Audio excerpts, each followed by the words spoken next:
से पहले। अरे मैं क्या कह रहा हूँ, मेरी बात सुन लो ध्यान से पहले। मुसलमान इतने हराम है, मैं क्या कह रहा हूँ, मेरी नाक में हराम का रखा। ये तुम्हारी सोच है, ये तुम्हारी सोच है। देखो तुम्हारे साथ अगर कोई बुरा कर रहा है, इसका मतलब ये नहीं वो सबके लिए बुरा है। ना मेरे लिए तो वो बुरा नहीं करता। तो फिर क्यों बोल रहे हो? मुसलमानों अगर मुसलमानों ने तुम्हारा कुछ बिगाड़ेंगी तो तुम बोल क्यों रहे हो? लेकिन उस जगह देखो, नूर जगह पे मैं एक चीज इतिहास सरकार में हूँ। भैया नूर जगह पे देखो, उन्होंने उनके उनके जिनकी जनसंख्या जितनी होगी दबा दिया बहन चढ़ो। और ये संगी ना, और ये संगी जो SC ST और मुसलमानों पे हाथ उठा रहे, मार रहे बहनचोद गंदी तरीके से, इनका क्या, ये क्या है? ये बदतमीज नहीं है? ये साले हमारे देश पे दाग नहीं है? ये तो हमारे धर्म पे दाग है बहन के लोड़े। हाँ नहीं, ये तो हमारे धर्म पे दाग हैं। ये हमारे भगवान का नाम इस्तेमाल करके भोसड़ी के पाप कर रहे हैं। ये तो हमारे धर्म पे दाग है। और वो भी छोड़ो, अब पहले मेरी बात सुन लो, उसके बाद बोलना जब मैं बोलूं। घर के अंदर 10 जन हैं। बाप ने कहा बेटा मैं नहीं कमा रहा, मुझे अगर इस घर में जीना है, खाना रोटी तोड़नी है, तो सब लोग 10-10 रुपए लेकर आना।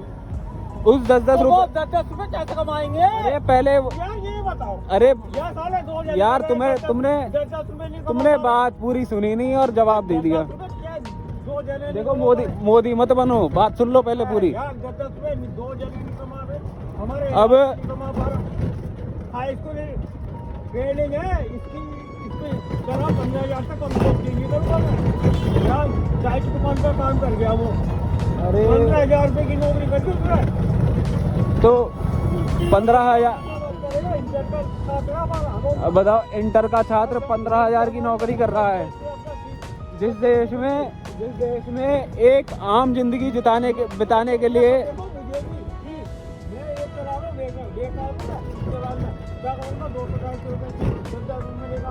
मेरी मम्मी की बाइक है, अरे सुनो मेरी बात, इसको बताऊंगा बड़े मजे की। मेरा नाम पूछ लेना, ये तो लुटाना, मैं तो कैसे चला रहा है ये चीज। देखो सुनो, तुम्हें भगवान, ये समझ लेना भगवान बता रहे हैं। भगवान में मानते हो ना बहुत, तो इतना याद रखना भगवान बता रहे हैं तुम्हें। सुनो मेरी बात अरे मेरी बात सुन लो यार। इतने भी ये मांस खाने वाले लोग हैं, मैं इसमें मुसलमानों को नहीं खाते हो ना, तुम सब श्रापित हो, तुम सब श्रापित हो, तुम श्रापित हो, श्रापित बीमारियों से पीड़ित होकर मारे जाओगे। नंबर 1, जानवरों को कौन कौन से इंजेक्शन या दवाइयां दी जाती हैं? भारत में मांस के लिए पाले जाने वाले जानवरों में ज्यादातर इस्तेमाल होता है एंटीबायोटिक। सबसे ज्यादा खतरा टेट्रासाइक्लिन, सिप्रोफ्लॉक्सासिन, कोलिस्टिन, तो उन्हें बैन करने को कहा है। हार्मोन स्टेरॉइड, कुछ गैरकानूनी रूप से growth hormone, estrogen, testosterone mix, dexamethasone बढ़ाने मोटा करने के लिए, stimulants growth promoters, clenbuterol, ractopamine. ये भारत में अवैध है, मगर कई जगह चोरी छिपे इस्तेमाल होते हैं। नंबर 2, इन इंजेक्शन और दवाइयों के कारण इंसानों में कौन कौन सी बीमारियां होती हैं? वैज्ञानिक और WHO शोध के अनुसार 1, एंटीबायोटिक रेसिस्टेंस, सबसे बड़ा खतरा, यानी आपका शरीर दवाइयों को मानना बंद कर देता है। संक्रमण ठीक नहीं होते, इंफेक्शन घातक हो सकते हैं। भारत में हर साल लाखों लोगों की मौत इसी कारण होती है। 2, हार्मोनल डिसबैलेंस, पुरुषों में स्तन गिनेकोमैस्टिया, लड़कियों में जल्दी प्यूबर्टी, थायराइड की समस्या। 3, कैंसर का खतरा बढ़ता है, खासकर हार्मोन इंजेक्टेड मीट से। श्योर, फेयर, पेट और आंतों की बीमारी, फूटनिंग, सैल्मोनेला, इकोलाई संक्रमण, दिल की बीमारियां, कोलेस्ट्रॉल बढ़ने से, हार्ट अटैक, कार्डियक समस्याएं। भारत में इंजेक्शन लगे मांस की वजह से कितनी मौतें होती हैं? सबसे जरूरी बात, भारत सहित दुनिया के किसी देश में सीधा डेटा नहीं होता कि फलां आदमी की मौत मांस में लगे इंजेक्शन से हुई, लेकिन जो बीमारियां ऊपर बताई गई है उन पर भारत के कठोर वैज्ञानिक आंकड़े मौजूद हैं। भारत में अनुमानित मौतें वैज्ञानिक आधार पर एंटीबायोटिक प्रदूषित मीट की वजह से सालाना 3 से 5 लाख मौतें रूप से। AMR antibiotic resistance data, ICMR, WHO report. Food poisoning और बैक्टीरियल संक्रमण, सालाना 1.5 से 2 लाख मौतें। FSSI, हार्मोनल मांस प्रोसेस्ड मीट से जुड़ा कैंसर जोखिम, हजारों मौतें। कैंसर के कुल केस में लगभग 3 to 7% का योगदान। कुल मिलाकर अनुमान, भारत में मांस में होने वाले दवाइयों, हार्मोन और इन्फेक्शन से अप्रत्यक्ष रूप से 5 लाख से ज्यादा मौतें हर साल हो सकती हैं। लेकिन ध्यान रहे, ये डायरेक्ट डेथ फ्रॉम मीट नहीं है, ये बीमारियों से होने वाली मौतें हैं जिनके पीछे दूषित इंजेक्टेड मांस एक बड़ा कारण है। भारत में मांस में सबसे बड़ा खतरा क्या है? 80% खतरा एंटीबायोटिक रेसिस्टेंस, 10% खतरा हार्मोनल इंजेक्शन, 10% खतरा बैक्टीरियल संक्रमण, फूड पॉइजनिंग। सिंपल भाषा में अंतिम सार, जानवरों में दिए गए इंजेक्शन एंटीबायोटिक हार्मोन इंसान में गंभीर बीमारियां पैदा करते हैं।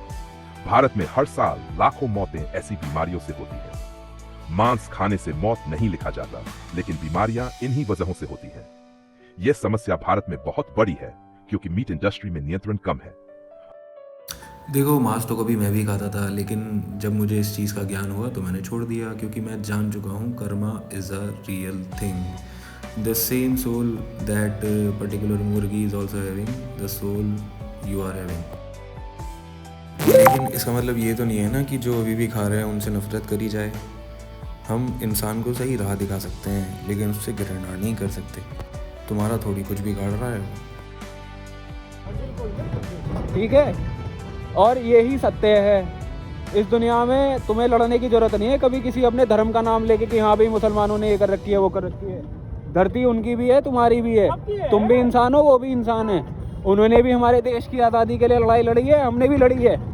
लेकिन नफरत फैलाने का हक किसी को नहीं है, ये हमेशा याद रखना। और जितने भी मांस खा रहे हैं, चाहे किसी भी तरीके से पाप कर रहे हो, जो भी दे रहे हैं, उन सबको सजा मिलेगी। मैं ये भी कह रहा हूँ क्योंकि मैं हिंदू धर्म का हूँ। हिंदू धर्म में भी कोई ऐसी वैसे नहीं, अच्छा ज्ञानी हूँ। और मुसलमान का भी पढ़ रखा है अच्छा खासा, और जितने भी बाकी धर्म है ना, सारे पढ़ रखे हैं। मेरे से ज़्यादा ज्ञानी शायद तुम्हें कोई मिला होगा आज तक ज़िंदगी में। अरे जात पात कुछ नहीं होता, सब कर्म होता है। तुम सब लोग झूठी जिंदगी जीते हो। कृष्ण भगवान ने गीता में कह रखा है, कर्म से जात होती है, जन्म से नहीं। फिर भी तुम चूतिया की तरह अपने आगे नाम लगा के रखते हो। अरे मैं शर्मा, मैं फलाना।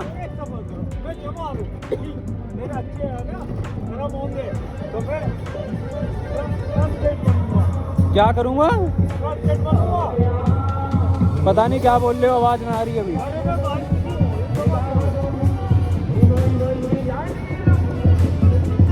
हमारे वाल्मीकि रामायण में लिखा है, मुझे बेकार को कोई मानते नहीं, दूसरी दास को सारे माने। इसे तो कैसे कहोगे? भैया हम ना मानते किसी को भी, हम ना मानते किसी को भी। हम सिर्फ मानते हैं इंसानियत को। इंसानियत से बड़ा कुछ नहीं, यही कृष्ण भगवान कहते हैं। और सुन लो मेरी बात, मेरे लिए ना कोई भगवान नहीं, मेरे लिए सिर्फ एक भगवान है, वो है मेरे हनुमान जी।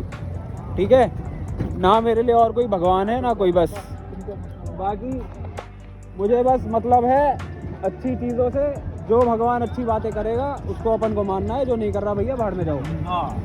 साफ सीधी बात। और सबसे पहले मैं इस चीज से काटता हूँ, ठीक, बुरा मत मानना मेरी बात। तुम अगर मोदी का साथ दे रहे हो ना, तो तुम अपनी कास्ट के साथ धोखा कर रहे हो, याद रखना। यार तुम हिंदू तो नहीं हो। नहीं भाई, मैं हूँ नदीम और बिल्लू सांडा। अच्छा क्या बोला तूने? यार तुम हिंदू तो नहीं हो। Origin of the word Hindu. Hindu शब्द वेदों, उपनिषदों या प्राचीन धार्मिक पुस्तकों में नहीं मिलता, यानी ये धार्मिक शब्द नहीं था, एक भौगोलिक पहचान थी। डू ये शब्द सबसे पहले फारसी पर्शियन भाषा से निकला। फारसी में स का उच्चारण ह बन जाता था। संस्कृत का शब्द सिंधु फारसी में हिंदू बना।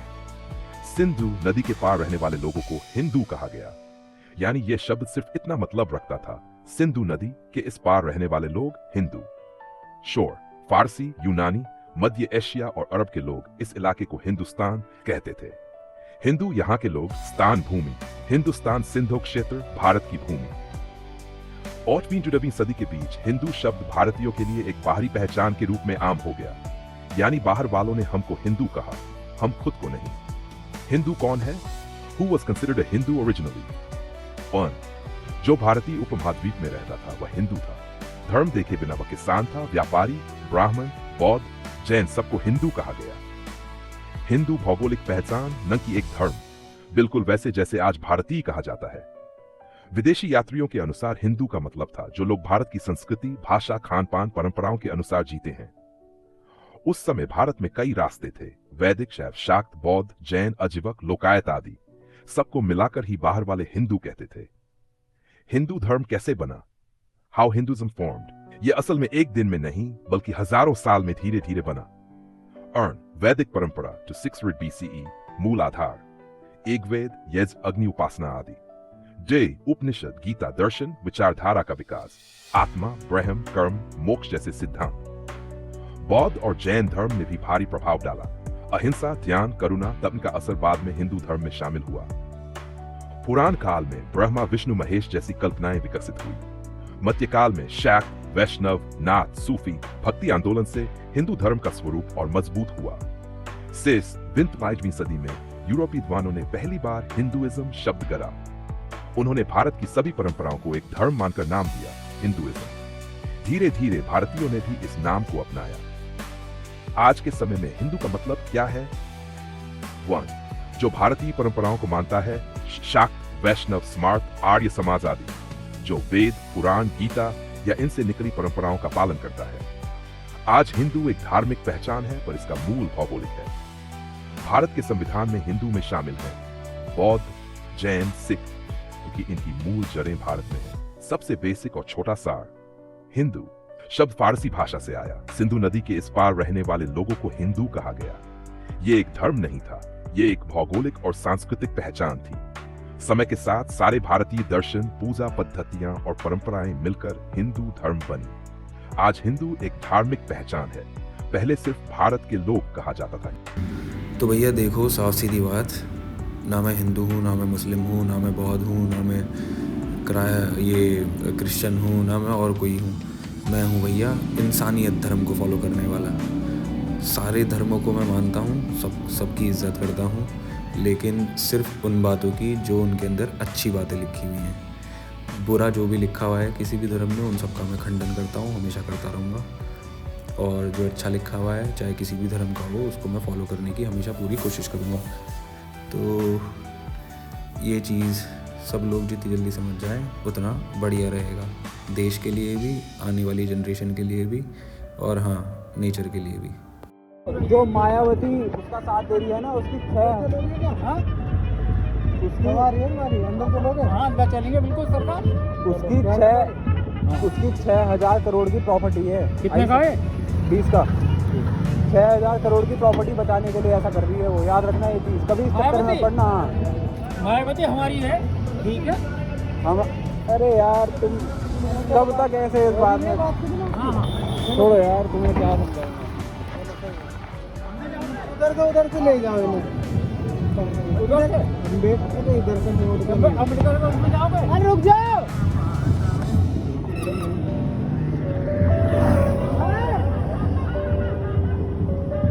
देखो, मेरे स्टेटमेंट्स के लिए मेरे पास कोई सफाई नहीं है, और सुपर अंधभक्ति की कोई दवाई नहीं है।